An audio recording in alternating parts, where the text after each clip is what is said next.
Welcome to The Explainer. I am so thrilled to have you here today because we're jumping right into a truly profound connection between two things that, well, they might seem completely unrelated at first glance. We're talking about high-level executive decision-making on one hand and our everyday interpersonal communication on the other. It turns out, whether we're sitting in a high-stakes corporate boardroom or just hanging out at the kitchen table, human beings fall into the exact same trap.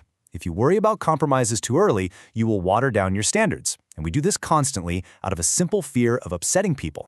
So let me ask you, have you ever tried to please everyone only to end up pleasing absolutely no one? Think about it. It's incredibly common, right? We have this deep-seated, totally natural urge to avoid ruffling feathers. We want to be liked, for sure. We want consensus. We want harmony. But as we're about to see from our sources today, that initial instinct to make things acceptable almost guarantees that we fail completely. Okay, let's dive into this. In his book, Discipline is Destiny, author Ryan Holiday highlights this amazing concept from the tech world known as feature creep. You see, this happens when a founder or a project manager just isn't disciplined enough to protect the core concept of an idea. Out of this overwhelming desire to please every single user or stakeholder, they just keep jamming more and more features into the product. And the result? By trying to please everyone, they end up pleasing no one. They totally lose the essence of the project. Giving into this kind of feature creep out of a desire to accommodate others actually ruins the core concept of whatever it is you're trying to build. That brings us to Act 1, the executive decision trap. To really unpack why this pleasing mentality happens, we're going to look at our first primary source, Peter Drucker's classic management book, The Effective Executive, and see how this destroys high-level strategy.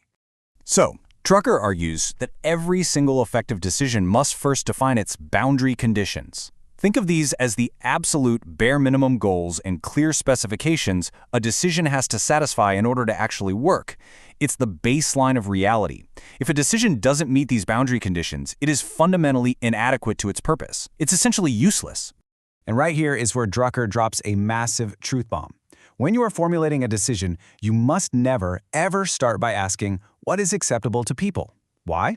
Because if you worry about compromises too early, you will water down your standards. If you start by worrying about what your boss, your team, or your shareholders will accept, you immediately begin compromising before you even know what the baseline of reality is. It's totally fruitless and a complete waste of time.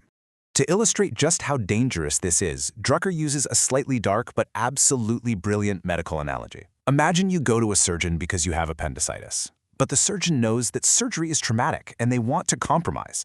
They want to be a bit more acceptable or conservative to ease your worries. So the surgeon decides to only take out half of your appendix. Now, what's really interesting about this slide is the obvious question. Does taking out half an appendix cure the patient? Absolutely not. The surgeon who takes out half the appendix risks just as much infection and shock as if they did the whole job. And worse, they haven't cured the condition at all. They have literally made it worse. They completely failed to meet the boundary conditions of the surgery.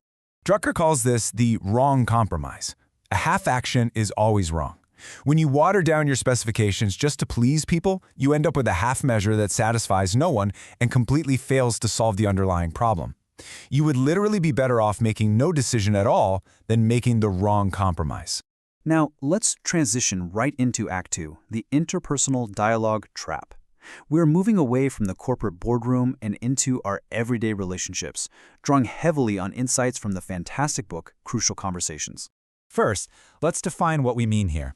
A crucial conversation is any discussion where opinions vary, the stakes are high, and emotions run hot.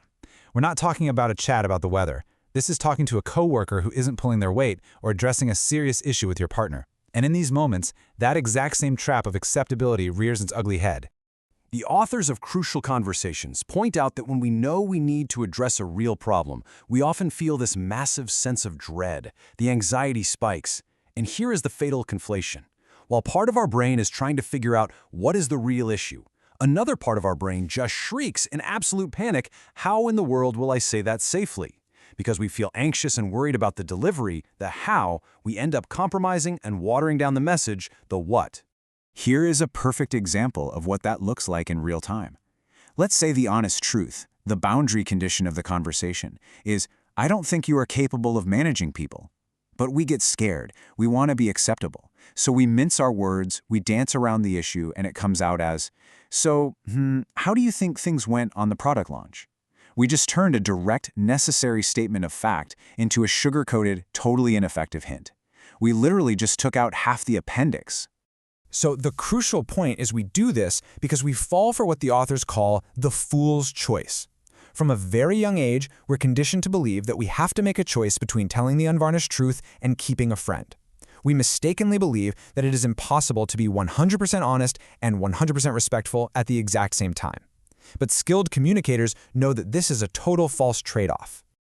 Let's bring all of this together in Act 3, The Tale of Two Traps. We are going to synthesize these two seemingly different realms, business strategy and personal communication, to uncover the unified lesson.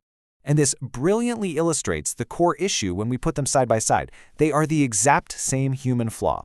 In executive strategy, as Drucker warned us, it's asking what is acceptable before defining the facts. In interpersonal dialogue, as Crucial Conversation shows us, it's letting the panic of how do I say this corrupt the reality of what actually needs to be said. In both cases, we let the fear of delivery completely corrupt the actual truth. We compromise before we even begin. Peter Drucker shares a fantastic anecdote about this. Back in 1944, he was starting a major consulting assignment for General Motors. Alfred P. Sloan, who was the chairman and CEO at the time, called the young Drucker into his office and gave him one instruction. He said, "Don't you worry about the compromises that might be needed to make your recommendations acceptable. There is not one executive in this company who does not know how to make every single conceivable compromise without any help from you. But he can't make the right compromise unless you first tell him what right is." Let's move to and see how this builds into our ultimate solution, the order of operations. You absolutely have to separate the what from the how. Step 1 is always to define what is 100% right, honest, and necessary. Set your boundary conditions. Stare the actual size of the issue square in the face without blinking. Only after you have locked in the truth do you move to Step 2, which is figuring out the respectful delivery, the safety, and the necessary adaptations. Never let Step 2 pollute Step 1. As we wrap up this explainer, I want to leave you with this final, provocative thought to take into your day. Where in your own life, whether it's a project at work, a standard you hold for yourself, or a crucial conversation you've been putting off with a loved one, are you currently making the wrong compromise out of fear? It is time to stop watering down our standards just to be acceptable. Define your boundary conditions today, and please, whatever you do, don't settle for taking out half the appendix.